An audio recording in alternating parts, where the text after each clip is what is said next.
Crônicas do Amanhecer, por Feijão, Centro Espírita Allan Kardec.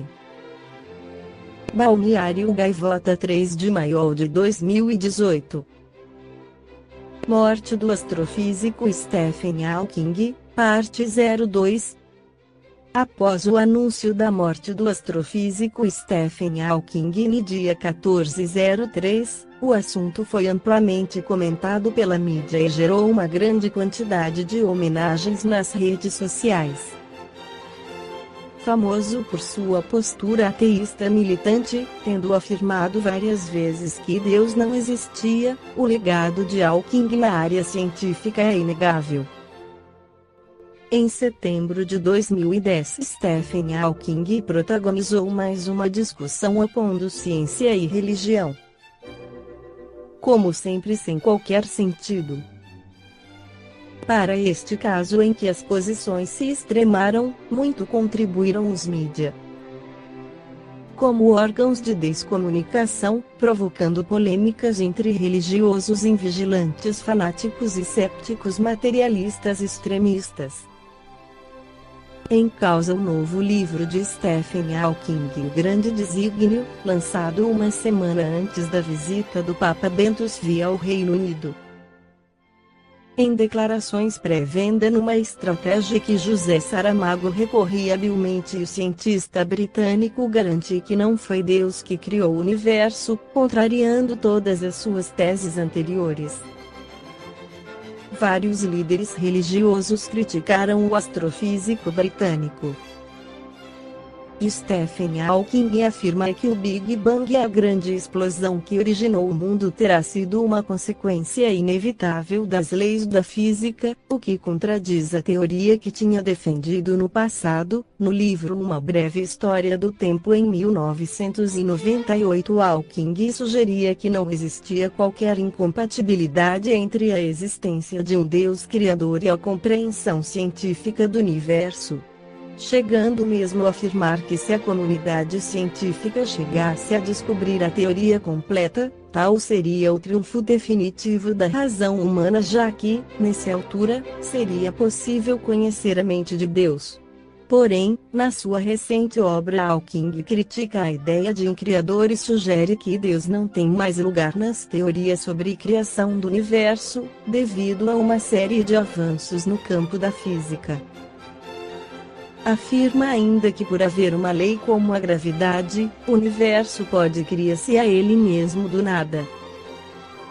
A criação espontânea é a razão pela qual algo existe ao invés de não existir nada, é a razão pela qual o universo existe, pela qual nós existimos, dizendo que o Big Bang foi simplesmente uma consequência da lei da gravidade.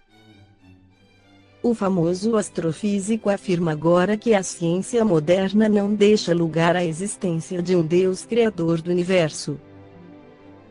Ele considera que a prova que sustenta o seu argumento é o fato de ter sido observado, em 1992, um planeta que girava em torno de uma estrela distinta do Sol. Hawking alega que essa observação comprova a possibilidade de existirem outros planetas e universos. O que significa, em seu entender, que se a intenção de Deus seria criar o homem, então os restantes universos seriam redundantes. Esta descoberta seria como um marco contra a crença de Isaac Newton de que o universo não poderia ter surgido do caos. Vamos analisar a opinião de Stephen Hawking negar a existência de Deus. Na introdução do Livro dos Espíritos, Allan Kardec apresenta os pontos fundamentais da doutrina espírita. Deus é eterno, imutável, imaterial, único, todo-poderoso, soberanamente justo e bom. Criou o universo, que compreende todos os seres animados e inanimados, materiais e imateriais. Os seres materiais constituem o mundo visível ou corporal, e os seres imateriais o mundo invisível ou espírita, ou seja, dos espíritos. O mundo espírita é o mundo normal, primitivo, eterno, preexistente e sobrevivente a tudo. O mundo corporal é secundário, pode deixar de existir ou nunca ter existido, sem alterar a essência do mundo espírita. Depois, no primeiro capítulo, ele apresenta uma nova definição de Deus.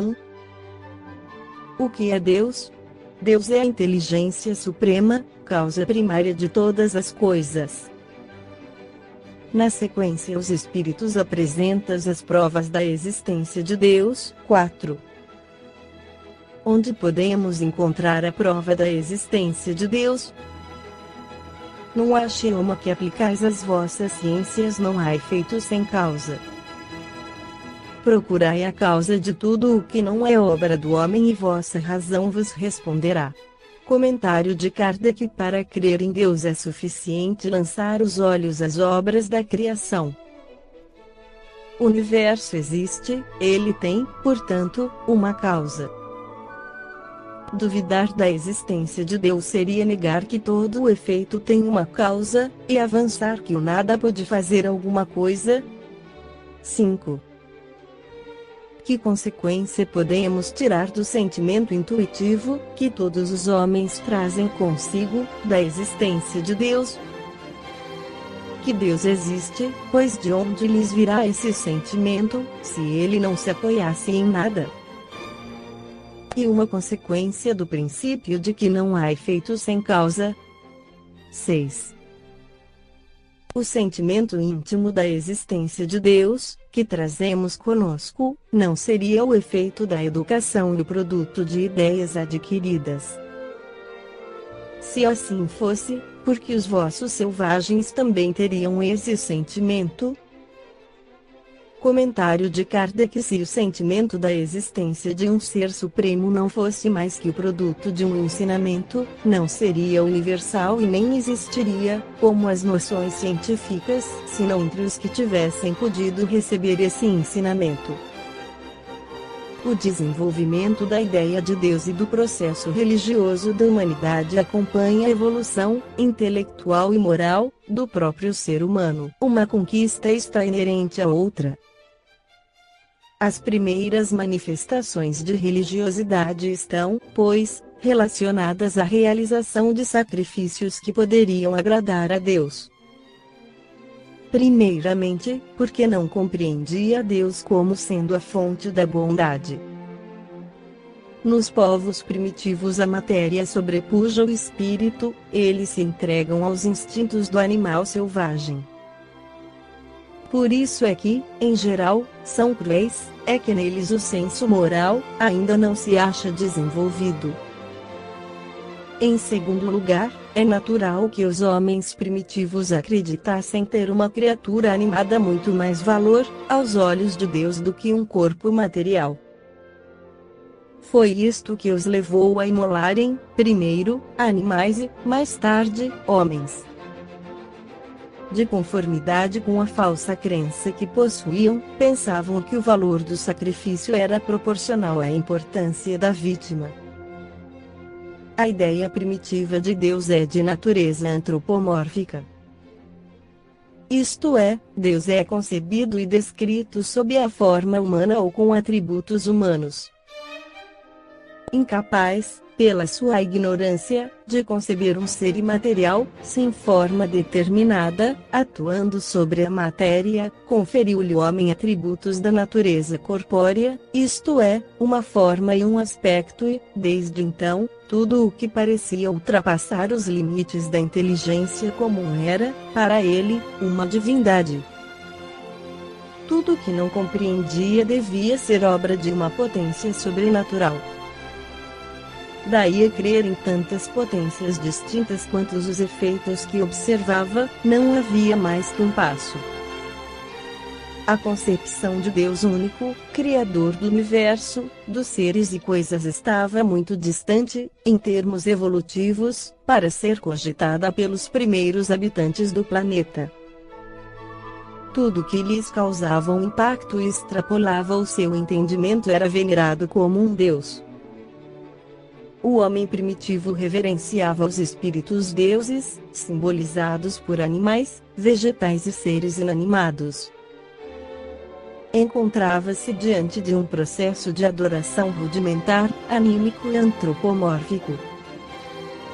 Por definição, politeísmo é um sistema de crença religiosa que admite mais de um Deus.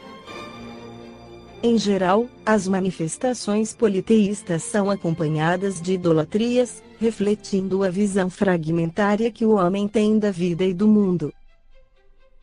A mitologia de cada povo adquire feição própria.